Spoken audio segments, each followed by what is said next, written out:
بسم اللہ الرحمن الرحیم۔ السلام علیکم دوستوں، عمران سیریز کے ناول مرڈر بزنس کا دوسرا حصہ پیش ہے۔ امید ہے ناول آپ کو پسند آ رہا ہوگا۔ اپنی رائے سے ضرور مطلع کر دیجیے گا۔ آئیے ناول میں آگے بڑھتے ہیں۔ نہیں، میں اس بار تمہیں معاف نہیں کر سکتا۔ تمہارے دماغ کو درست کرنے کے لیے اب مجھے کوئی معقول سزا تجویز کرنی ہی پڑے گی۔ ایکس2 کرخت آواز میں بولا۔ جناب، جولیا کانپتی ہوئی آواز میں بولی، صرف ایک بار معاف کر دیجئے۔ قسم کھاتی ہوں کہ آئندہ کوئی غلطی نہیں ہوگی۔ بکو مت۔ ایکس2 اس بار بھی سخت لہجے میں بولا، تم نے مجھے ٹپ ٹاپ والے پروفیسر ہمدانی کے بارے میں بھی تاریکی میں رکھا تھا۔ میں ماتحتوں کو بار بار معاف کرنے کے خلاف ہوں، چنانچہ فی الحال تم کو 15 روز کے لیے ٹیم سے علیحدہ کر رہا ہوں۔ اس دوران تمہارا ٹیم کے کسی ممبر سے کوئی تعلق نہیں ہونا چاہیے۔ پلیز جناب، صفدر کو فون دو۔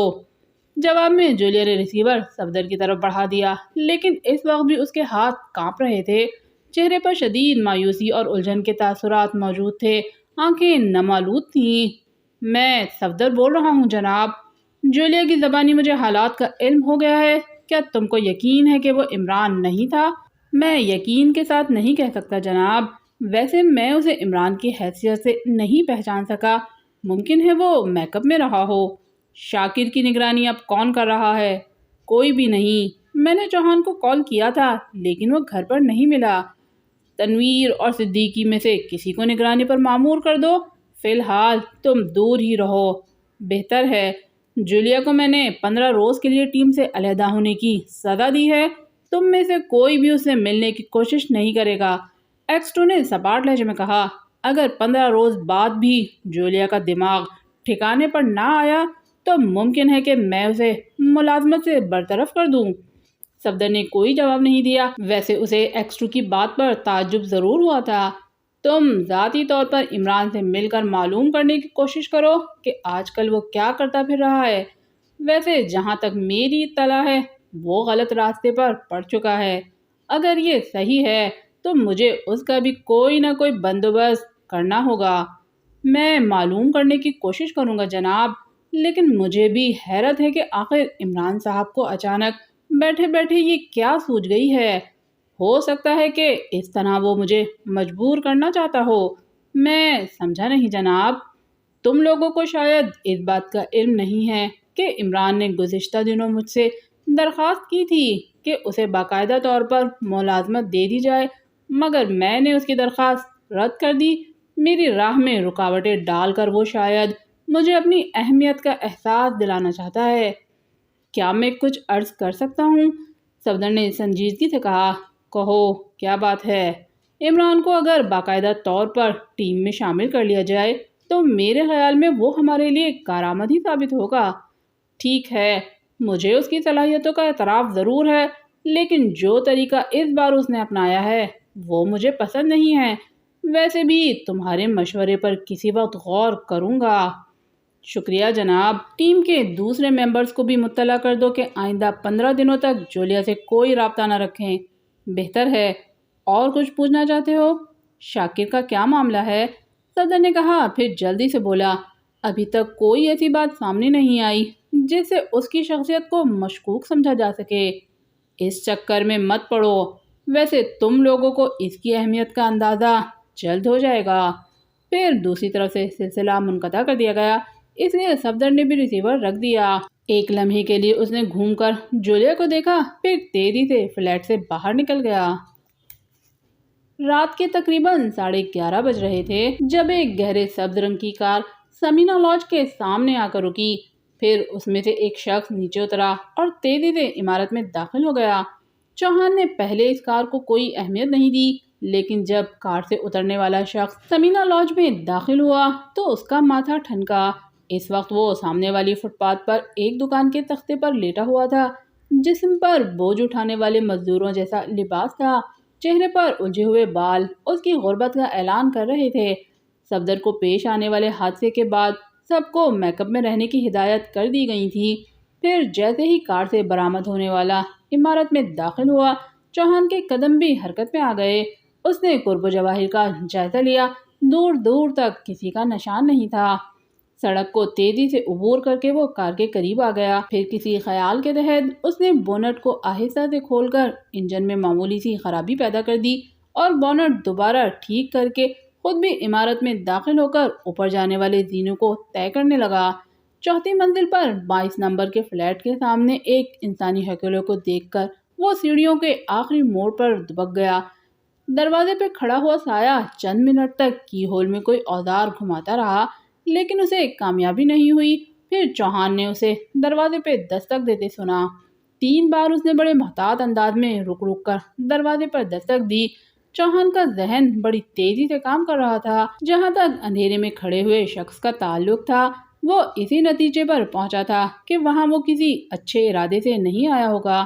کی ہول پر جھکا ہوا شخص جب وہ قفل کھولنے میں کوشش کر رہا تھا تو چوہان اسے کوئی چور یا اٹھائی گیرا سمجھا تھا، لیکن اس کے بعد اس نے جس دیدہ دلیری سے دروازے پر دستک دی تھی وہ چوہان کے لیے باعث حیرت ہی تھی۔ دونوں ہی صورتیں ممکن تھیں، یا تو وہ فلیٹ میں رہنے والے افراد سے واقف رہا ہوگا یا پھر دوسری شکل میں یہ بھی قرینہ قیاس تھا کہ اس طرح وہ محض دروازہ کھلوانے کا خواہش مند ہو اور دروازہ کھلتے ہی وہ اپنے شکار پر حملہ کر بیٹھے۔ تاریکی کے باوجود چوہان اب اس کو بآسانی دیکھ رہا تھا۔ اپنی طرف پشت ہونے کی وجہ سے وہ نوارد کا چہرہ بھی نہیں دیکھ سکا تھا، لیکن اتنا اندازہ تو اسے بخوبی ہو گیا تھا کہ آنے والا لمبے قد اور دوہرے بدن کا مالک ہے۔ اس کے جسم پر پتلون اور چسٹر موجود تھا، سر پر فلیٹ کیپ بھی تھی۔ دستک دینے کے بعد وہ دبے قدموں تھوڑا سا پیچھے ہٹ گیا۔ پھر چوہان نے اس کے الٹے ہاتھ کو چسٹر کی جیب میں داخل ہوتے دیکھا۔ حفظ ما تقدم کے طور پر چوہان نے بھی اپنا ریوالور باہر نکال لیا جو سائیڈ میں اس کی پھٹی ہوئی قمیض کے اندر خفیہ طور پر موجود تھا۔ چند منٹ تک دوسری طرف سے کوئی جواب یا آہٹ نہیں سنائی دی۔ لمبے قد والا دوبارہ ایک دم آگے بڑھا۔ اس بار اس نے پہلے کی طرح دروازے پر 3 بار دستک دی، پھر قدم پیچھے کھینچ لیا۔ تھوڑی دیر تک مکمل سکوت طاری رہا۔ پھر دروازے کے اوپر والے روشن دان کے تاریک شیشے جگمگا اٹھے۔ اندر کوئی جاگ گیا تھا۔ چوہان نے ریوالور کے دستے پر اپنی گرفت مضبوط کر لی۔ سیڑھیوں کے سہارے دبکا ہوا وہ برابر سائے پہ نظر جمائے ہوئے تھا۔ 1 منٹ کے بعد دروازے کی طرف سے کسی کے قدموں کی آہٹ سنائی دی۔ پھر دوسرے ہی لمحے دروازے کے بونٹ کھلے اور اس کے بعد جو شخص روشنی میں نظر آیا وہ شاکر کے سوا کوئی اور نہیں تھا۔ کون ہے؟ شاکر نے چسٹر والے کو مخاطب کر کے پوچھا، جس کا چہرہ ابھی تک تاریکی میں تھا۔ دروازے سے آنے والی روشنی صرف اس کے نچلے دھڑ کو ہی روشن کر سکتی تھی۔ آپ کو کس سے ملنا ہے؟ سائی کی طرف سے کوئی جواب نہ پا کر شاکر نے دوبارہ سوال کیا۔ تمہاری موت، لمبے قد والا سرد لہجے میں بولا۔ پھر چوہان نے اسے بجلی کی سی تیزی کے ساتھ شاکر پر جھپٹتے دیکھا۔ دوسرے ہی لمحے وہ اپنی جھونک میں شاکر کو دھکیلتا ہوا فلیٹ کے اندر چلا گیا۔ چوہان تیزی سے اٹھا، پھر درمیانی زینوں کو پھلانگتا ہوا دروازے کے قریب پہنچ کر رک گیا۔ خبردار، اگر تم نے کوئی شور مچانے کی کوشش کی تو پچھتاؤ گے، کوئی سرد آواز میں غرایا تھا۔ کیا چاہتے ہو؟ یہ آواز شاکر کی تھی۔ لہجے میں بوکھلاہٹ تھی، لیکن اتنی زیادہ نہیں تھی کہ چوہان یہ سمجھ پاتا کہ وہ حملہ ور کی شخصیت سے خوفزدہ ہے۔ میں جو کچھ چاہتا ہوں خود حاصل کر لوں گا، تم اپنی زبان بند ہی رکھو ورنہ جسم چھلنی کر ڈالوں گا۔ مگر شٹ اپ، نوارد نے سخت مگر دبی ہوئی آواز میں کہا۔ فلیٹ میں تمہارے علاوہ اور کتنے افراد موجود ہیں؟ میرے علاوہ میری وائف بھی ہے، تیسرا کوئی نہیں ہے۔ گڈ، اب تم دوسرے کمرے میں چلو، نوارد نے سرد لہجے میں جواب دیا۔ ٹھیک اسی وقت نیچے سڑک سے کسی کتے کے رونے کی کری آواز سنائی دی۔ تم غلط جگہ آ گئے ہو دوست، شاکر نے ہکلاتے ہوئے کہا۔ یہاں تمہیں سوائے چند ایک قیمتی چیزوں کے اور کچھ نہیں ملے گا۔ بکو مت، آگے بڑھو، اس بار تحکمانہ انداز میں کہا گیا۔ چوہان نے گردن آگے بڑھا کر دیکھا، کمرہ خالی تھا۔ دبے قدموں وہ فلیٹ میں داخل ہو گیا۔ پھر اس نے کھلے ہوئے دروازے کو آہستہ سے بھیڑا اور آگے بڑھتا ہوا ملکہ کمرے کے دروازے پر آ گیا۔ گھبراؤ مت، آگے بڑھ کر اپنی بیوی کو جگاؤ، نوارد کی آواز ابھری۔ انکار کی صورت میں تم دونوں کو گولی مار دوں گا۔ چوہان نے ریوالور کو پوزیشن میں لا کر اندر جھانکا۔ لمبے قد والا دروازے کی طرف پشت کیے کھڑا تھا۔ شاکر سامنے بستر پر سوئی ہوئی جمیلہ کو بازوؤں سے تھام کر آہستہ سے جھنجھوڑ رہا تھا۔ اس کے چہرے پر الجھن اور جھنجھلاہٹ کے ملے جلے تاثرات موجود تھے۔ کون؟ جمیلہ نے ہڑبڑا کر اٹھتے ہوئے کہا۔ پھر شاکر کو دیکھ کر اس نے اطمینان کی سانس لی۔ ابھی تک اس کی نظر اجنبی پر نہیں پڑی تھی، لیکن پھر جیسے ہی اسے کمرے میں تیسری شخصیت کا علم ہوا، اس کا منہ حیرت سے کھلے کا کھلا رہ گیا۔ آنکھیں خوفزدہ انداز میں پھیلتی چلی گئیں۔ پھر وہ سہم کر اٹھی اور شاکر کی پشت پر چمٹ کر اسے پوری قوت سے لپیٹ لیا۔ چوہان تیزی سے پیچھے ہٹ کر دیوار سے چپک گیا۔ میڈم جمیلہ، لمبے قد والا سپاٹ لہجے میں بولا، تمہیں گھبرانے کی کوئی ضرورت نہیں۔ میں تمہیں کوئی تکلیف پہنچانے کے بجائے انتہائی شرافت کے ساتھ اپنے ساتھ لے جانے کی کوشش کروں گا۔ کیا مطلب؟ شاکر کی حیرت میں ڈوبی ہوئی آواز سنائی دی۔ ہاں مسٹر شاکر، میں نے جو کچھ کہا ہے وہ غلط نہیں ہے۔ کرنل جمشید کی طرف سے مجھے یہی ہدایت ملی ہے کہ جمیلہ کو خاموشی کے ساتھ تم سے علیحدہ کر دیا جائے۔ نہیں، یہ ناممکن ہے، جمیلہ نے تیزی سے کہا۔ میں ڈیڈی کے اس حکم کی تعمیل نہیں کر سکتی۔ مجبوری ہے میڈم، میں اس کام کے عوض 4000 کی رقم بھی وصول کر چکا ہوں، نوارد نے کہا۔ پھر وہ غالباً شاکر سے مخاطب ہوا تھا۔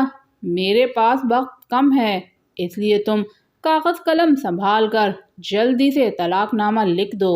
میں کوئی دوسری بات سننے کے لیے تیار نہیں ہوں۔ اگر میں تمہارے ساتھ جانے سے انکار کر دوں؟ جمیلہ نے پوچھا۔ مجھے زبردستی کرنا پڑے گی میڈم، کرنل صاحب کا حکم یہی ہے۔ تم چاہے مجھے گولی مار دو، مگر میں کوئی تحریر نہیں لکھوں گا، شاکر بول پڑا۔ لہجہ فیصلہ کن ہی تھا۔ اوہ، گویا تم مجھے تشدد کرنے پر مجبور کر رہے ہو۔ جو چاہے کرو، لیکن تمہارے فرشتے بھی کم از کم میری زندگی میں جمیلہ کو مجھ سے علیحدہ نہیں کر سکتے۔ خیال ہے تمہارا میں 2 منٹ کے اندر تم کو ہر بات پر آمادہ کر دوں گا، نوارد نے سرد لہجے میں کہا۔ گفتگو کا انداز بتا رہا تھا کہ اس نے جو کچھ کہا ہے اسے کر گزرنے سے بھی دریغ نہیں کرے گا۔ وہ اسے پہچان گیا تھا۔ وہ شہر کا بدنام ترین بدماش مارٹن ثابت ہوا۔ چوہان اسے بہت عرصے سے جانتا تھا۔ اب بولو مائی ڈیئر مارٹن، تم یہاں کس ارادے سے آئے تھے؟ چوہان نے اسے گھورتے ہوئے پوچھا۔ اوہ، گویا تم میرے نام سے بھی واقف ہو۔ نام کے ساتھ ساتھ میں تمہارے کردار کے بارے میں بھی واقفیت رکھتا ہوں، لیکن فی الحال تم یہاں آنے کا مقصد بیان کرو۔ تعجب ہے، مارٹن بولا۔ جب تم مجھے جانتے ہو تو یہ بھی ضرور معلوم ہوگا کہ مارٹر کا سینہ لاکھوں رازوں کا مقبرہ ہے جو آج تک سینے میں ہی محفوظ ہیں۔ گویا تم شرافت سے زبان نہیں کھولو گے؟ دوسرا طریقہ بھی اختیار کر کے دیکھ لو۔ ویسے تم مجھے اپنے بارے میں کچھ نہیں بتاؤ گے؟ میرے ساتھ خاموشی سے چلے چلو، چوہان نے خونخوار لہجے میں کہا۔ میں کون ہوں اس کا اندازہ تم کو جلد ہو جائے گا۔ شاکر اور جمیلہ بدستور تصویر حیرت بنے ان دونوں کو دیدے پھاڑے گھور رہے تھے۔ میں چلنے کے لیے تیار ہوں، لیکن کیا تم آسانی سے مارٹن کو اپنے ساتھ لے جا سکو گے؟ بکواس بند کرو، چوہان خشک آواز میں گرجا۔ پھر اس نے شاکر کو مارٹن کے ہاتھ پشت پر باندھنے کی ہدایت دی۔ شاکر ایک لمحے کے لیے ہچکچایا۔ انداز ایسا ہی تھا جیسے وہ مارٹن سے خوفزدہ رہا ہو، لیکن چوہان کے دوبارہ کہنے پر اس نے ہمت کر ڈالی۔ خلاف توقع مارٹن نے کوئی مزاحمت نہیں کی۔ پھر وہ چوہان کے اشارے پر اس کے آگے ہو کر چلنے لگا۔ چوہان نے اس کا ریوالور اٹھا کر اپنے قبضے میں کر لیا۔ باہر سڑک پر آ کر مارٹن رک گیا۔ سیدھی طرح کار میں بیٹھ جاؤ مارٹن، ورنہ مجھے مجبوراً تمہاری 2-4 ہڈیوں کو توڑنا پڑے گا، چوہان نے سرد لہجے میں کہا۔ کیا کوئی ایسا طریقہ ممکن نہیں کہ تم مجھے اپنے ساتھ لے جانے کی ضد سے باز آ جاؤ؟ بکو مت، چوہان غصیلی آواز میں بولا۔ تمہاری مرضی، مارٹن نے کندھے اچکاتے ہوئے لاپرواہی سے جواب دیا۔ پھر آگے بڑھ کے اس نے گھٹنا مار کر اسٹیئرنگ کی دوسری طرف کا دروازہ کھولا اور کار میں بیٹھ گیا۔ چوہان نے تیزی سے دوسری طرف سے کار میں داخل ہو کر اسٹیئرنگ سنبھال لی۔ وہ اسے جلد از جلد دانش منزل پہنچا کر ایکسٹرو کو حالات سے باخبر کرنے کا خواہش مند تھا۔ شاید اسی لیے وہ جلدی میں یہ بھول گیا تھا کہ انجن میں خرابی کی جا چکی ہے۔ اس کا احساس اسے اس وقت ہوا جب اس نے گاڑی اسٹارٹ کی۔ انجن میں خرابی پیدا کرنے والی بات اچانک اس کے ذہن میں ابھری تھی۔ پھر گاڑی کیسے سٹارٹ ہوگی اس نے سوچا، لیکن دوسرے ہی لمحے اس کی آنکھوں کے نیچے بے شمار سورج طلوع ہو گئے۔ پشت سے سر پر لگائی جانے والی ضرب کچھ اتنی ہی کاری تھی کہ چوہان کا بھیجا تک جھنجھنا اٹھا۔ پھر اس سے پہلے کہ وہ حالات کی نوعیت کا اندازہ لگاتا، دوسری ضرب لگی اور وہ کراتا ہوا اسٹیئرنگ پر ڈھیر ہو گیا۔ گڈ، مارٹا نے مسکراتے ہوئے کہا۔ مخاطب ایک انسانی ہیکولر تھا۔ چوہان کے اندر داخل ہونے کے بعد پچھلی سیٹ کے درمیانی خلا سے آہستہ آہستہ ابھرا تھا۔ کتے کی آواز والا سگنل ملتے ہی مجھے خطرے کا احساس ہو گیا تھا، اسی لیے میں نے اپنے پروگرام میں بھی تبدیلی کر ڈالی۔ کون تھا یہ؟ پشت سے پوچھا گیا۔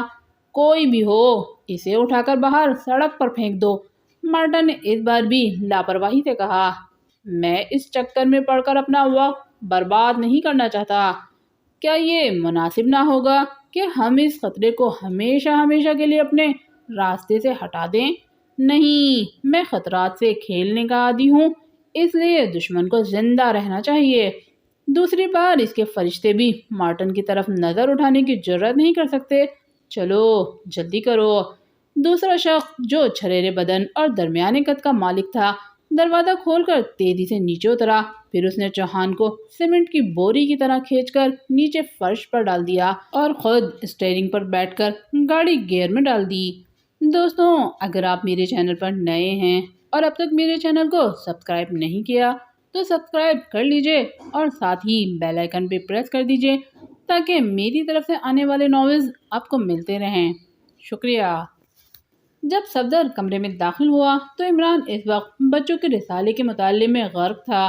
چند لمحے تک وہ دروازے کے قریب ہی کھڑا عمران کو دیکھتا رہا، لیکن عمران کی پوزیشن میں رتی برابر فرق نہ ہوا۔ مطالعے میں وہ اتنا ہی منہمک رہا۔ مجبوراً صفدر کو اپنی آمد سے باخبر کرنے کے لیے زبان ہلانی پڑی اور عمران اس کی آواز کو سن کر اس طرح بوکھلا کر اچھل دیا جیسے اس کے کانوں نے صفدر کی آواز کے بجائے کسی خطرے کا سائرن سن لیا ہو۔ پھر صفدر پر نظر پڑتے ہی وہ جلدی جلدی پلکیں جھپکانے لگا۔ تم آؤ آؤ بیٹھو، عمران نے طویل سانس لیتے ہوئے کہا۔ میں سمجھا تھا کہ شاید چھت گرنے والی ہے۔ صفدر مسکراتا ہوا ایک کرسی پر بیٹھ گیا۔ عمران کی اول جلول حرکتیں اس کے لیے نئی نہیں تھیں۔ دوسروں کو الو بنا کر اپنا مطلب نکالنا عمران کی فطرت ثانیہ تھی۔ صفدر اس بات سے بخوبی واقف تھا۔ اور سناؤ صفدر پیارے، آج کل کیسی گزر رہی ہے؟ عمران نے پلنگ پر نیم دراز ہوتے ہوئے پوچھا۔ چہرے پر حماقت کے ڈونگرے برس رہے تھے۔ جسم پر چوڑی موری کی پاجامہ بنیان اس کی شخصیت کو اس وقت کچھ زیادہ ہی مضحکہ خیز بنا رہا تھا۔ سب خیریت ہے عمران صاحب، صفدر نے بدستور مسکراتے ہوئے جواب دیا۔ 2-3 دن سے ملاقات نہیں ہوئی تھی، اس لیے آج میں خود ہی چلا آیا۔ بہت اچھا کیا، آج میں تمہیں یاد بھی کر رہا تھا۔ سنا ہے سینما میں آج کل مدھوبالا کی ایک فلم چل رہی ہے، کیا خیال ہے؟ پھر کبھی صحیح، صفدر نے ٹالنے والے انداز میں کہا۔ آج مجھے کچھ دوسری مسافریات بھی ہیں۔ پچھتاؤ گے، عمران نے رازانہ لہجے میں تیزی سے کہا۔ میں نے اخبار میں پڑھا ہے کہ پبلک نے اس فلم کے کچھ عریاں مناظر پر احتجاج کیا ہے اور سینسر والے کاٹ چھانٹ کی فکر میں ہیں۔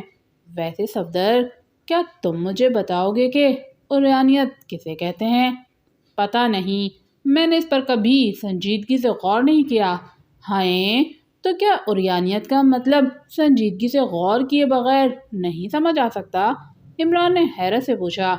پھر برا سا منہ بنا کر صفدر کو گھورتے ہوئے بولا۔ ارے جاؤ، اب میں اتنا بھی احمق نہیں ہوں کہ تمہاری باتوں میں آ جاؤں۔ کوئی دوسری بات کیجیے عمران صاحب، ناممکن ہے، جب تک پہلی بات ختم نہ ہو جائے دوسری شروع نہیں ہو سکتی، عمران نے کہا۔ پھر سیدھا ہوتے ہوئے بولا، لیکن میں یہ بات بڑے وثوق کے ساتھ کہہ رہا ہوں کہ جب تک مرغیوں کی نسل کشی نہ ہو دنیا سے بے شرمی کبھی ختم نہیں ہو سکتی۔ جی؟ صفدر چونکا تھا۔ میں سمجھا نہیں۔ کیوں؟ کیا دوسروں کے سامنے انڈے دینا تمہارے نزدیک بے شرمی کی بات نہیں ہے؟ کل ہی کا واقعہ ہے، جب میں اپنے ایک دوست سے ملنے گیا، لان پر بیٹھے ہوئے ہم باتیں کر رہے تھے کہ میرے دوست کی پالتو مرغی نے انڈا دے کر اپنی زبان میں چلانا شروع کر دیا۔ میں چونک کر اس کی طرف متوجہ ہوا اور ٹھیک اسی وقت میرے دوست کی بیوی انڈا اٹھانے کے لیے جھپٹی تھی۔ یقین کرو پیارے صفدر، میں مارے شرم کے اٹھ کر بھاگ کھڑا ہوا تھا۔ صفدر مسکرائے بغیر نہ رہ سکا۔ عمران اپنی دھن میں کہے جا رہا تھا، وہاں سے بھاگ کر میں نے اپنے فلیٹ پر ہی آ کر دم لیا۔ پھر جانتے ہو کیا ہوا؟ مجھے اپنی فلم انڈسٹری کے موسیقاروں پر تاؤ آ گیا۔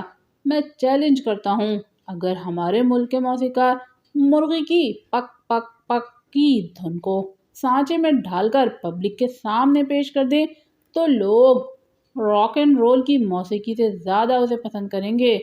کیوں؟ تمہارا کیا خیال ہے؟ میں آپ کی بات کی تردید نہیں کروں گا۔ گڈ، عمران نے بائیں آنکھ جھپکاتے ہوئے کہا، اگر سعادت مندی کا یہی ثبوت دیتے رہو تو خوب کماؤ گے۔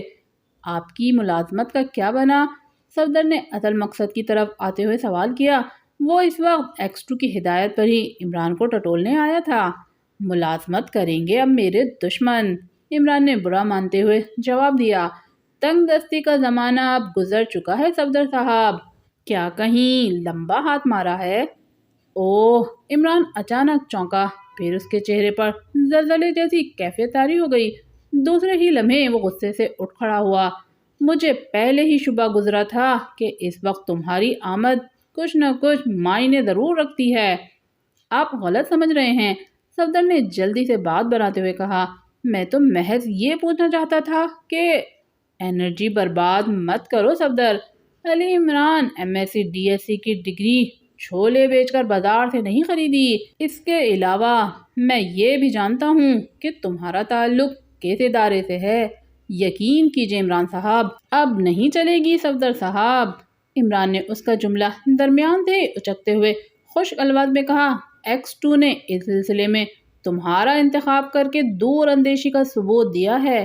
تمہاری جگہ اگر کوئی دوسرا ہوتا تو میں اسے کم از کم یہ ضرور برآور کرا دیتا کہ کبھی کبھی بھینس بھی عقل سے بڑی ثابت ہوتی ہے۔ عمران کا لہجہ اس وقت کچھ ایسا ہی تھا کہ صفدر نے مزید بحث میں پڑنا مناسب نہیں سمجھا۔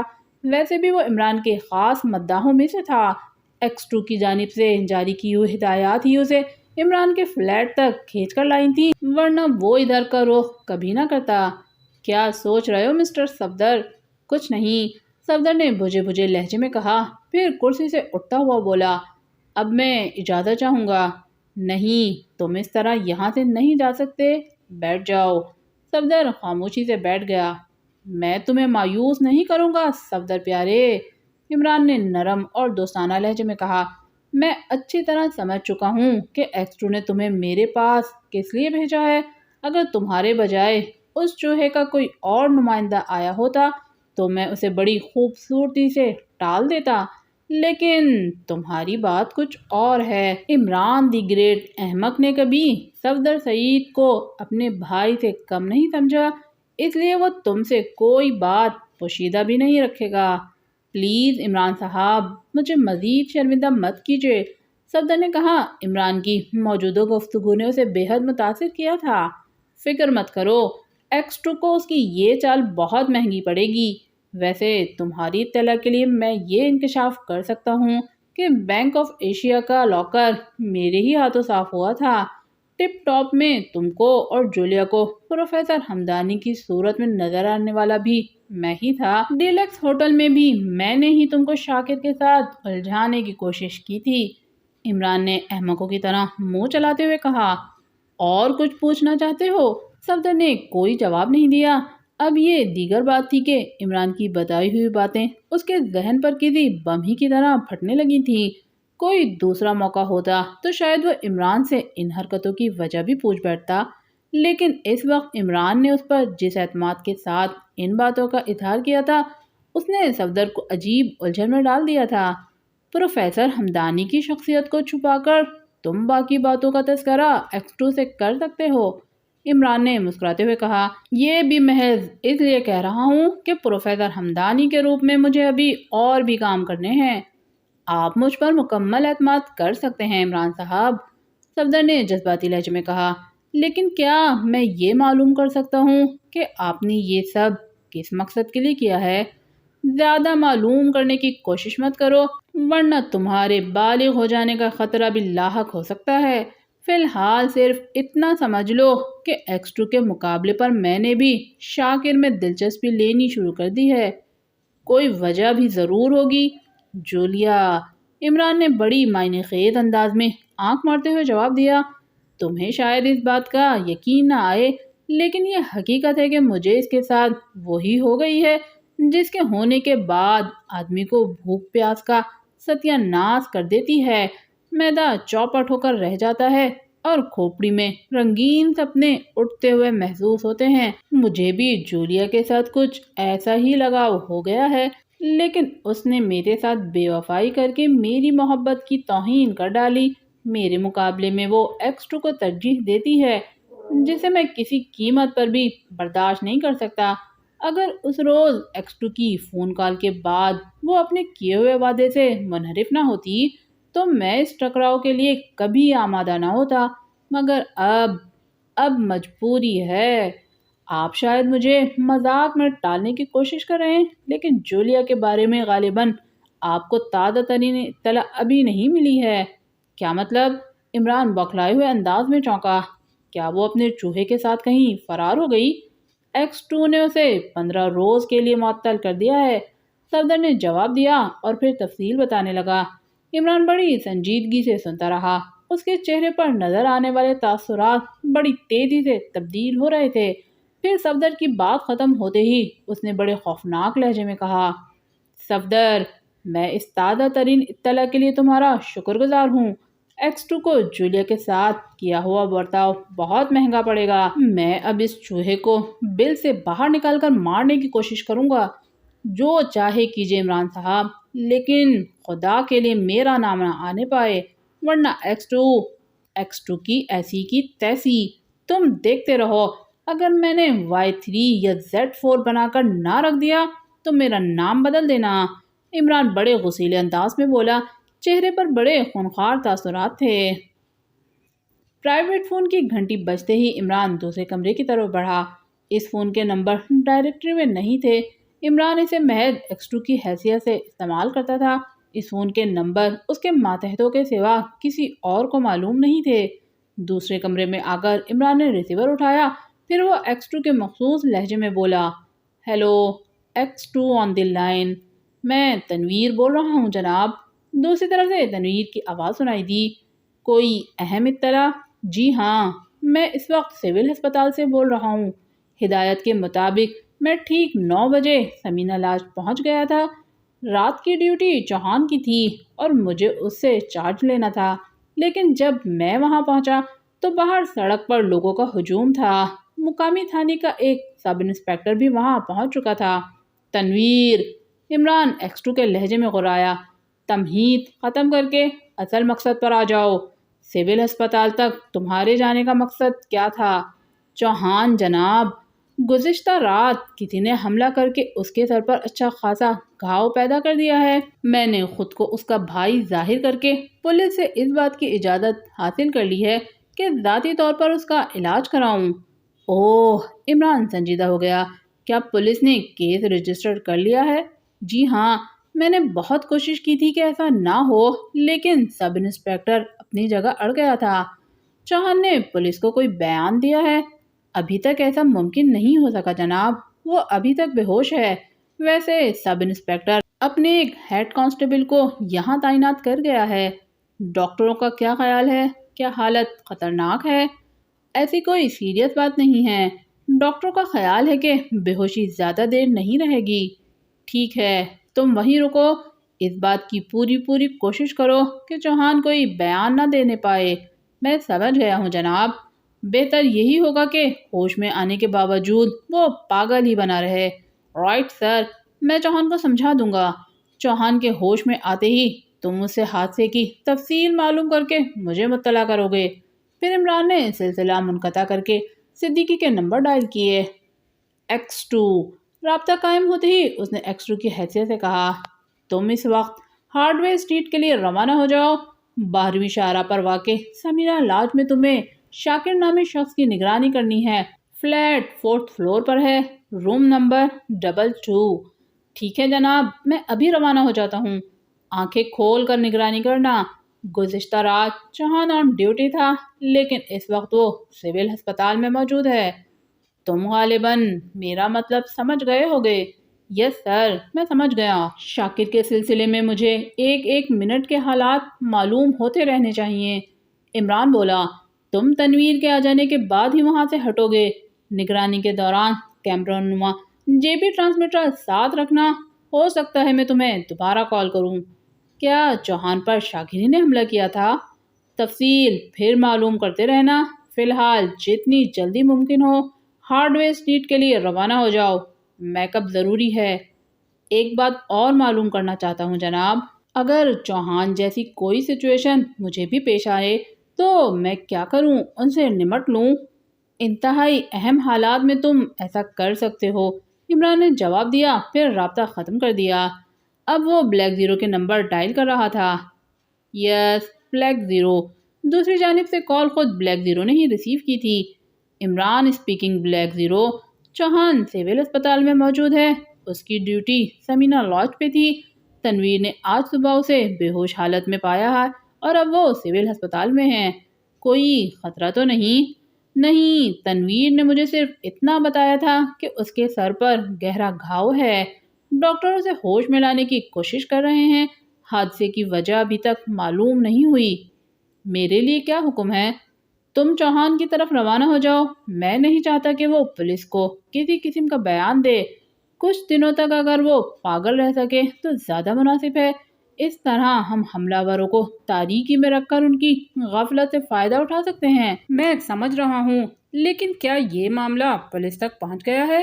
ہاں، سب سے پہلے چند راہگیروں نے چوہان کو سمیرا راج کے سامنے سڑک پر بے ہوش پایا تھا، جس کی اطلاع ملکہ تھانے کو دے دی گئی۔ تنویر دیر سے پہنچا تھا۔ تنویر کے بیان کے مطابق پولیس کا ایک نمائندہ اس وقت بھی ہسپتال میں چوہان کے ہوش میں آنے کا انتظار کر رہا ہے۔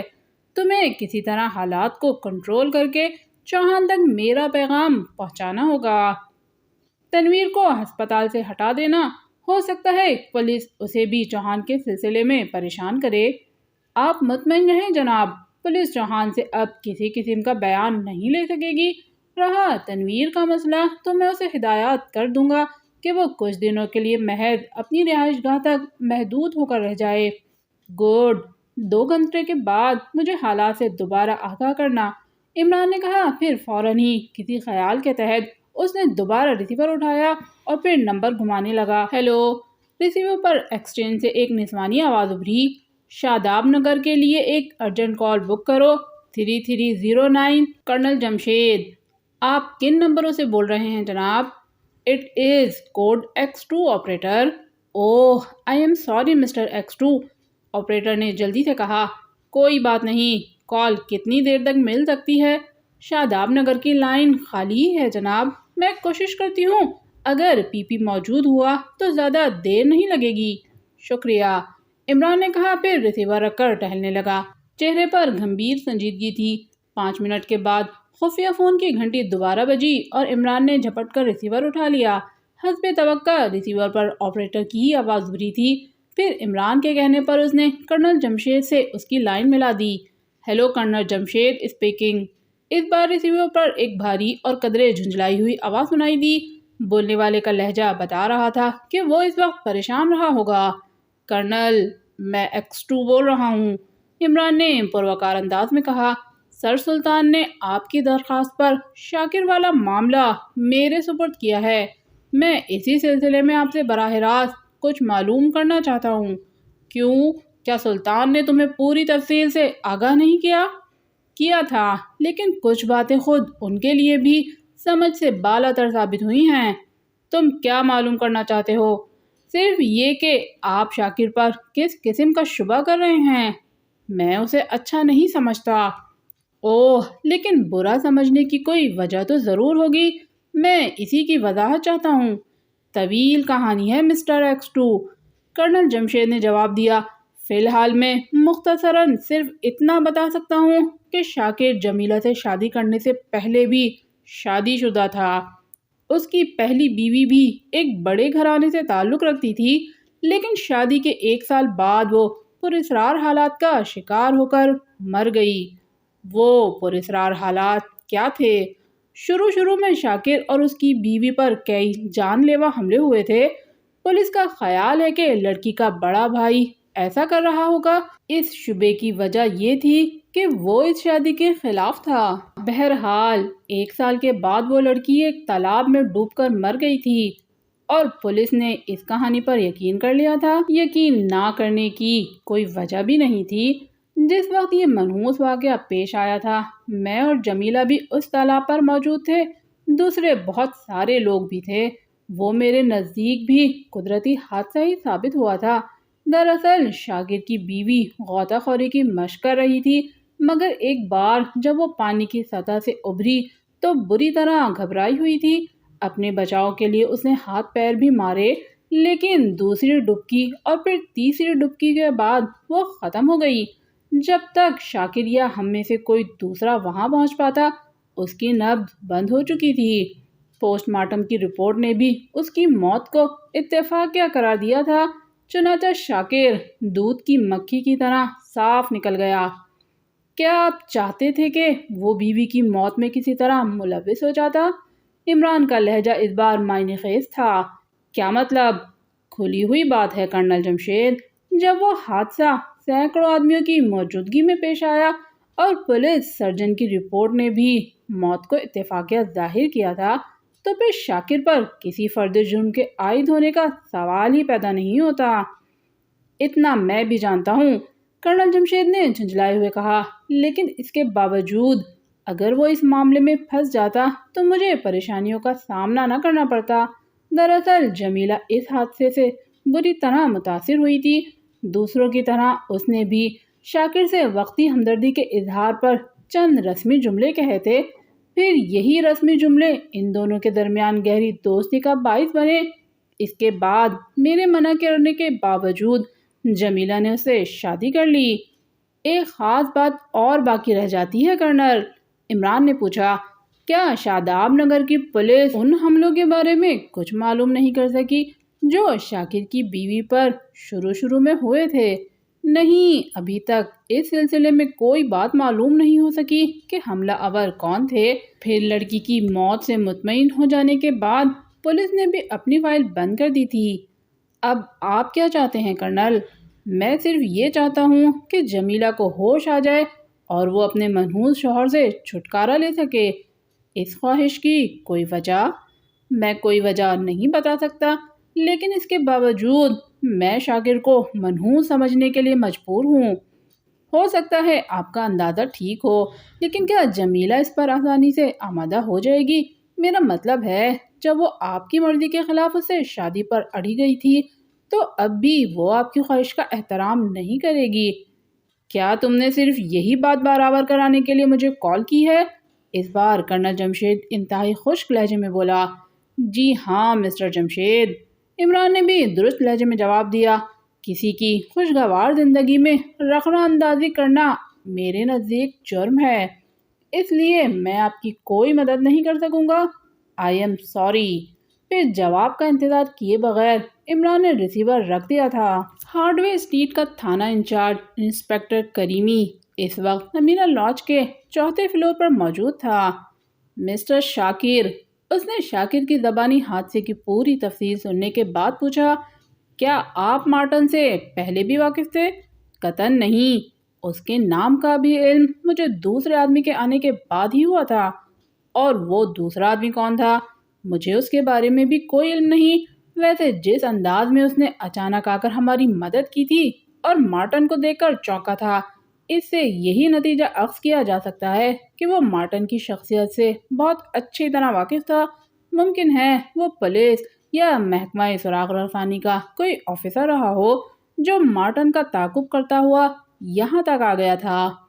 اوہ، انسپکٹر کریمی چونکا تھا۔ آپ یہ بات اتنے وثوق سے کس طرح کہہ رہے ہیں؟ حالات انسپکٹر، اس کے علاوہ دوسرا شخص مزدوروں جیسے پھٹے پرانے کپڑے میں ملبوس تھا، چہرے سے بھی وہ تنگ دست لگ رہا تھا، لیکن اس کے پاس میں نے جو ریوالور دیکھا تھا وہ اشاریہ 3.8 کا تھا اور اس ساخت کے ریوالور عموماً پولیس یا دوسرے ایسے افراد کو ہی رکھنے کی اجازت ہے جو جرم کی روک تھام میں حصہ لیتے ہوں۔ ویسے ہو سکتا ہے کہ میرا خیال غلط بھی ہو۔ انسپکٹر کریمی ایک لمحے کے لیے کسی سوچ میں پڑ گیا، پھر شاکر کو گھورتا ہوا بولا، آپ کا کیا خیال ہے مارٹن یہاں کس مقصد کے لیے آیا تھا؟ میں تفصیل بتا چکا ہوں انسپکٹر، شاکر نے ناگوار انداز میں جواب دیا۔ اس کے سوا اور کیا سمجھا جا سکتا ہے کہ کرنل جمشید ہماری خوشگوار ازدواجی زندگی کو جبری طور پر ختم کرنا چاہتا ہے؟ کیا آپ کا بھی یہی خیال ہے میڈم؟ کریمی نے اس بار جمیلہ کو مخاطب کیا۔ جمیلہ کے چہرے پر الجھن اور گھبراہٹ کے ملے جلے تاثرات نظر آ رہے تھے۔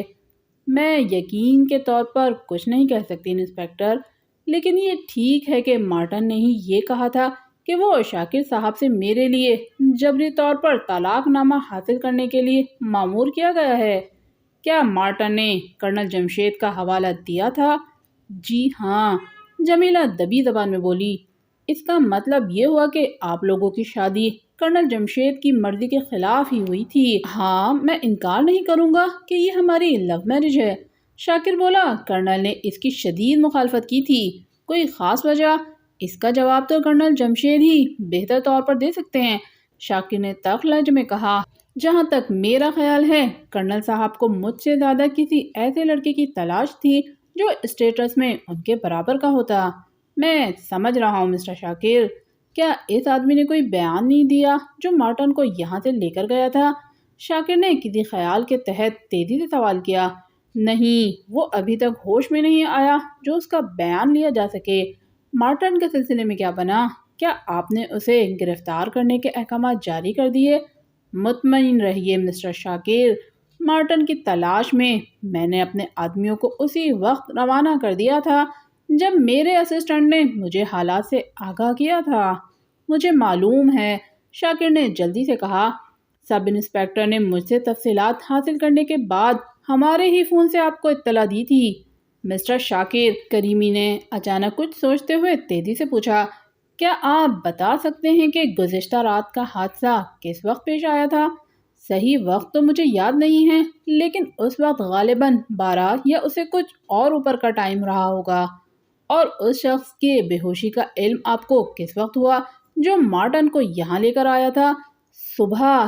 لیکن ایک منٹ مسٹر شاکر، انسپکٹر کریمی کرسی پر آگے جھکتے ہوئے بولا، کیا میں پوچھ سکتا ہوں کہ آپ نے اس حادثے کے بارے میں ہمیں فوری طور پر کوئی اطلاع کیوں نہیں دی تھی، اور ایسی صورت میں جبکہ مارٹن بھی آپ کے فلیٹ میں موجود تھا؟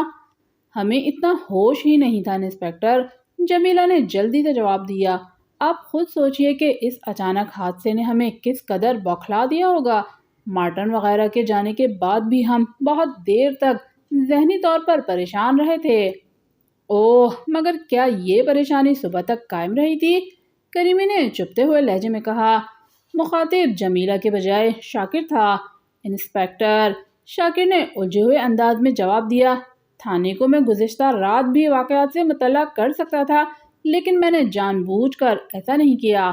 کیوں؟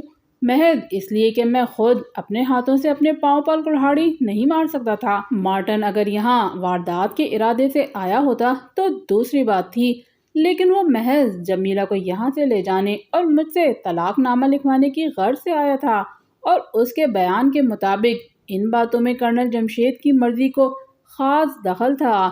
مجھے امید ہے آپ میرا مطلب سمجھ گئے ہوں گے۔ گویا آپ اپنے سسر کی پوزیشن کو خراب نہیں کرنا چاہتے تھے۔ جی ہاں، ویسے بھی بعد میں یہ ممکن تھا کہ جمیلہ بھی مجھ سے بدظن ہو جاتی۔ ٹھیک ہے، انسپکٹر کریمی نے مطمئن ہو جانے والے انداز میں کہا، میں آپ کی پوزیشن کو سمجھ رہا ہوں۔ بہرحال میرا مشورہ یہ ہے کہ آپ اب اپنا تحریری بیان مجھے دے دیں۔ کیا یہ ضروری ہے؟ شاکر نے ہچکچاتے ہوئے پوچھا۔ اب چھپانے کا کوئی فائدہ نہیں ہے مسٹر شاکر، مارٹن کی گرفتاری یقینی ہے اور وہ بھی اپنے بارے میں یہی بیان دے گا جو آپ مصلحتاً چھپانا چاہتے ہیں۔ ٹھیک ہے، لیکن اگر آپ… ٹھہریے انسپکٹر، جمیلہ نے درمیان میں داخل ہوتے ہوئے تیزی سے کہا، میں سمجھ رہی ہوں کہ شاکر اپنا تحریری بیان دینے سے کیوں پہلو بچا رہے ہیں، لیکن میں آپ کو حالات کی مکمل تفسیر لکھ کر دے سکتی ہوں۔ جمیلہ، شاکر بول پڑا، جلد بازی سے کام مت لو۔ نہیں، اگر ڈیڈی مجرم ہیں تو انہیں اپنے کیے کی سزا ضرور ملنی چاہیے۔ جمیلہ کا لہجہ فیصلہ کن تھا۔ پھر اس سے پیشتر کے شاکر یا کریمی کچھ بولتے، وہ تیزی سے اٹھی اور دوسرے کمرے میں چلی گئی۔ کمرے میں کچھ دیر تک ناگوار سکوت طاری رہا۔ اچانک ٹیلی فون کا بزر گنگنا اٹھا۔ کال شاکر نے ہی ریسیو کی تھی۔ پھر اس نے ریسیور انسپکٹر کریمی کی طرف بڑھا دیا۔ ہیلو، کریمی اسپیکنگ۔ انسپکٹر نے ریسیور لیتے ہوئے ماؤتھ پیس میں کہا، میں ہیڈ کانسٹیبل علمدار بول رہا ہوں جناب۔ کوئی خاص بات؟ بے ہوش آدمی ہوش میں آ چکا ہے، لیکن اس کی ذہنی حالت ٹھیک نہیں ہے۔ ہوش میں آتے ہی اس نے واہی تواہی بکنی شروع کر دی ہے۔ ڈاکٹرز کا خیال ہے کہ وہ پاگل ہو گیا ہے، اس لیے اس سے کوئی بیان نہیں لیا جا سکتا۔ اوہ، کریمی نے پلکیں جھپکاتے ہوئے آفیسرانہ شان سے کہا، کیا ڈاکٹر ابھی اسے ہسپتال میں ہی رکھیں گے؟ جی ہاں، جب تک وہ ذہنی طور پر ٹھیک نہ ہو جائے اسے ڈسچارج نہیں کیا جا سکتا۔ ٹھیک ہے، تم وہیں ٹھہرو، میں تھانے سے کسی دوسرے سپاہی کو بھیجتا ہوں، اس کے بھائی کو سپاہی کے ساتھ تھانے بھیج دینا۔ اوہ، وہ اب یہاں نہیں ہے جناب۔ واٹ؟ کریمی کی پیشانی شکن آلودہ ہو گئی۔ میں مجبور تھا جناب، بیان لیے بغیر اپنی ڈیوٹی سے غافل نہیں ہو سکتا تھا۔ بعد میں جب میں ڈاکٹروں سے اس بات کا علم ہوا کہ مطلوبہ شخص بیان دینے کے قابل ہی نہیں ہے، تو سب سے پہلے مجھے اس کے بھائی کا ہی خیال آیا تھا۔ چنانچہ میں نے اسے پورے ہسپتال میں دیکھ ڈالا، لیکن وہ کہیں بھی نظر نہیں آیا۔ ممکن ہے کسی کام سے چلا گیا ہو۔ بہرحال تم وہیں رکو، اگر وہ نظر آ جائے تو اسے جانے مت دینا۔ بہتر ہے جناب۔ کریمی نے فون کریڈٹ پر رکھ دیا۔ کیا بات ہے انسپکٹر، کوئی خاص اطلاع؟ شاکر نے پوچھا۔ ہاں، مارٹن کو یہاں سے لے جانے والا اپنا ذہنی توازن کھو بیٹھا ہے، اس لیے ڈاکٹروں کا خیال ہے کہ فی الحال وہ کوئی بیان نہیں دے سکے گا، لیکن اس کے بھائی سے معلوم تو کیا جا سکتا ہے کہ وہ کون ہے۔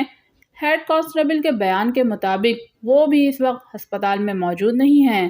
اوہ، شاکر کے چہرے پر بے چینی کے تاثرات ابھر آئے۔ کہیں ایسا تو نہیں کہ وہ بھی فرار ہو گیا ہو؟ پریشان مت ہو مسٹر شاکر، مجرم خواہ کتنا ہی چالاک کیوں نہ ہو، زیادہ دنوں تک پولیس کی نگاہوں سے دور نہیں رہ سکتا۔ پھر انسپکٹر کریمی اس وقت تک وہاں رکا رہا جب تک جمیلہ نے کمرے میں دوبارہ آ کر اسے تحریری بیان نہیں دے دیا۔ عمران کی 2 سیٹر اس وقت نواحی بستی کی طرف فراٹے بھر رہی تھی۔ چہرے پر میک اپ تھا، صورت اور شکل کے اعتبار سے وہ اس وقت فلسفے کا پروفیسر ہی لگ رہا تھا۔ چہرے پر کھچڑی نما فرینچ کٹ داڑھی اور آنکھوں پر موٹے فریم کی بھاری اینک نے اس کی شخصیت کو بدل ڈالا تھا۔ سر کے بال الجھے ہوئے نظر آ رہے تھے، جسم پر چاکلیٹی کلر کا سوٹ تھا، لیکن وہ بھی دقیانوسی اسٹائل کا۔ رات کے 12 سے اوپر کا وقت تھا۔ 2 گھنٹے پیشتر بلیک زیرو نے اسے چوہان کے بارے میں تفصیلات سے آگاہ کیا تھا۔ کسی نہ کسی طرح اس نے چوہان سے مل کر مکمل حالات معلوم کر لیے تھے، پھر اس کی اطلاع عمران کو دی تھی۔ اس کے ساتھ ہی بلیک زیرو نے یہ بھی بتا دیا تھا کہ انسپکٹر کریمی کے ماتحت بڑی سرگرمی سے مارٹن اور تنویر کو تلاش کر رہے ہیں۔ جواب میں عمران نے اسے صرف یہی ہدایت دی تھی کہ وہ چوہان کی نگرانی جاری رکھے۔ حالات علم میں آ جانے کے بعد اس نے اپنے حلیے میں ضروری تبدیلیاں کی تھیں، پھر فلیٹ کے پچھلے راستے سے نکل کر اپنی 2 سیٹر میں شہر نوری پور کے لیے روانہ ہو گیا۔ 2 گھنٹے کے اندر اندر اس نے شہر کے ایسے تمام بدنام قمار خانوں اور خفیہ اڈوں کو کھنگال ڈالا جہاں مارٹن کے ملنے کے امکانات تھے، لیکن اسے مایوسی ہی ہوئی۔ مارٹن اپنے شہری ٹھکانوں میں سے کسی ایک پر بھی نہیں تھا۔ چنانچہ ہر طرف سے ناکام ہو کر عمران نے نواحی بستی کی طرف رخ کیا۔ نچلے طبقے کی یہ بستی مزدور پیشہ افراد پر مشتمل تھی۔ ویسے عمران کو بخوبی علم تھا کہ پولیس کی دسترس سے بھاگے ہوئے مجرم اسی بستی میں پناہ لیتے ہیں۔ نواحی بستی تک آنے کا مقصد بھی یہی تھا کہ وہ مارٹن کو تلاش کرنا چاہتا تھا۔ بستی سے تقریباً 2 فرلانگ دور اس نے اپنی 2 سیٹر ایک کچے راستے پر روکی، پھر نیچے اتر کر پیدل چل پڑا۔ چہرے پر سنجیدگی اور حماقت کے ملے جلے تاثرات موجود تھے۔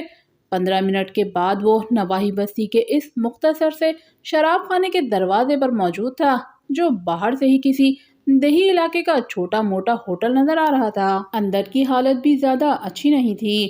عمران نے دروازے پر رک کر قرب و جواہر کا جائزہ لیا، پھر اندر داخل ہو گیا۔ آدھی رات گزر جانے کے باوجود شراب خانے میں 10-12 افراد موجود تھے۔ فضا میں کثیف دھواں اور سستی شراب کی بو پھیلی ہوئی تھی۔ میزیں اور کرسیاں ادھر ادھر بکھری نظر آ رہی تھیں۔ نشے میں ڈوبے ہوئے مزدور پیشہ افراد گفتگو میں مصروف تھے۔ دوسری جانب ایک اونچی میز پر شراب کی بوتلیں اور خالی گلاس بھی رکھے ہوئے تھے، جس کے پیچھے ایک اونچے اسٹول پر بڑی بڑی مونچھوں والا ایک شخص موجود تھا۔ بڑی میز کو غالباً کاؤنٹر کے طور پر استعمال کیا جاتا تھا اور بڑی مونچھوں والا شاید بار ٹینڈر کے فرائض انجام دے رہا تھا۔ صورت اور شکل کے اعتبار سے وہ بھی عمران کو کوئی اچھے کردار کا مالک نظر نہیں آ رہا تھا۔ جسم کے لحاظ سے خاصا مضبوط لگ رہا تھا۔ چہرے پہ بائیں جانب نظر آنے والا گہرا زخم اور سرخ سرخ آنکھوں سے پھوٹنے والی درندگی اس کی سخت گیر طبیعت کی وضاحت کے لیے کافی تھی۔ عمران نے اسے پہلی ہی نگاہ میں شناخت کر لیا۔ وہ شمشاد کے علاوہ اور کوئی نہیں تھا۔ 3 سال پیشتر ایک لڑکی کے اغوا کے کیس میں سزا ہو گئی تھی، پھر خنجر زنی کی 1-2 وارداتوں میں بھی اسے مختصر مدت کے لیے جیل کی ہوا کھانی پڑی تھی۔ آخر بار وہ گزشتہ 6 ماہ پیشتر جیل سے رہا ہوا تھا، جس کے بعد اس نے نواحی بستی کا یہ شراب خانہ کھول رکھا تھا۔ ویسے شراب خانے کی پشت پر ہونے والے دوسرے ناجائز کام عمران کے علم میں تھے۔ کمرے میں بیٹھے ہوئے شرابیوں نے عمران کو حقارت بھری نگاہوں سے گھورا، لیکن عمران ان پر اچکتے ہوئے نگاہ ڈالتا ہوا سیدھا بڑی میز پر جا کر رکا۔ شمشاد نے بھی اسے کچھ اچھی نگاہوں سے نہیں دیکھا تھا۔ لباس کی وجہ سے وہ بھی اسے مشکوک ہی سمجھ رہا تھا۔ سمجھنا بھی چاہیے تھا، اس لیے کہ پہلے بھی 1-2 بار خفیہ پولیس والے وہاں اچانک چھاپا مار چکے تھے۔ اب یہ اور بات تھی کہ انہیں اپنے مقاصد میں کامیابی نہیں ہو سکی۔ ہوتی بھی کیسے، جبکہ شمشاد کو اس کے مخبروں نے اس کی اطلاع قبل از وقت دے دی تھی۔ پولیس کے کچھ افسران اس سے ملے ہوئے تھے، جن کو وہ اکثر مٹھی گرم کرنے کے لیے اچھی خاصی رقمیں بھی دیا کرتا تھا۔ مجھے مارٹن سے ملنا ہے، عمران نے کسی تمہید کے بغیر شمشاد سے کہا۔ کیا تم مجھے اس کا پتہ بتا سکو گے؟ مارٹن، شمشاد نے کھردرے لہجے میں کہا، پھر عمران کو سر سے پاؤں تک گھورنے لگا۔ انداز تحقیر آمیز تھا۔ میں اس نام کے کسی آدمی سے واقف نہیں ہوں۔ تعجب ہے، حالانکہ آخری بار تم کو مارٹن ہی کی وجہ سے سزا ہوئی تھی، عمران نے معنی خیز لہجے میں کہا۔ خنجر زنی کی اس واردات میں بھی وہ پیش تھا، لیکن تم دھر لیے گئے اور مارٹن دودھ میں مکھی کی طرح سے صاف بچ گیا۔ کون ہو تم؟ شمشاد نے چونکتے ہوئے خشک لہجے میں پوچھا۔ کسی فوری خیال کے تحت اس کا سیدھا ہاتھ جیب میں رنگ گیا۔ پیشانی پر بے شمار آڑی ترچھی لکیریں ابھر آئیں۔ تیور یکلخ خطرناک ہو گئے۔ اس چکر میں مت پڑو شمشاد، مجھے صرف مارٹن کے موجودہ پتہ سے مطلع کر دو، اس کے بعد تمہارا کام ختم ہو گیا۔ اس بار عمران کا لہجہ بھی پیشہ ور مجرموں جیسا تھا۔ میں جانتا ہوں کہ تم مارٹن سے خائف ہو، لیکن مجھ پر اعتماد کرو، میں تمہارا نام درمیان میں نہیں آنے دوں گا۔ میں اپنے باپ سے بھی خائف نہیں رہا۔ مارٹن کیا بیچتا ہے؟ لیکن شمشاد کچھ کہتے کہتے اچانک خاموش ہو گیا۔ شاید اسے اپنی غلطی کا احساس ہو گیا تھا کہ وہ جھنجھلاہٹ میں اس بات کا اعتراف کر بیٹھا ہے کہ وہ مارٹن سے واقف ہے۔ پھر وہ جلدی سے کوئی بات بنانا چاہتا تھا، لیکن عمران نے اسے موقع نہیں دیا۔ چلو، کم از کم تم نے ایک بات کا اظہار تو کر دیا کہ تم مارٹن سے واقف ہو۔ اب جلدی سے اس کا پتہ بھی بتا دو۔ کیا تمہاری موت ہی تم کو یہاں کھینچ کر لائی ہے؟ شمشاد بکھر گیا، لہجے میں سانپ جیسی پھنکار تھی۔ وقت برباد مت کرو ڈیئر، عمران نے سرد آواز میں کہا۔ سیدھی طرح مارٹن کا پتہ بتا دو، ورنہ مجھے دوسری صورت میں پولیس کو ان خفیہ اڈوں کی نشاندہی کرنی پڑے گی جہاں تم خفیہ طور سے منشیات کی ذخیرہ اندوزی کرتے ہو۔ کیا مطلب؟ شمشاد ٹھنڈا پڑ گیا۔ ویسے اب بھی وہ عمران کو بڑی کینہ توز نظروں سے گھور رہا تھا۔ مارٹن کا موجودہ پتہ، اس کے علاوہ میں کوئی اور مطلب کی بات نہیں کر سکوں گا۔ شمشاد چند لمحات تک خاموشی سے ہونٹ چباتا رہا، پھر سپاٹ الفاظ میں بولا، میں وثوق کے ساتھ نہیں کہہ سکتا کہ مارٹن اب بھی تمہیں اس پتے پر مل جائے گا، لیکن اس بات کی کیا ضمانت ہے کہ تم میرا نام راز میں رکھو گے؟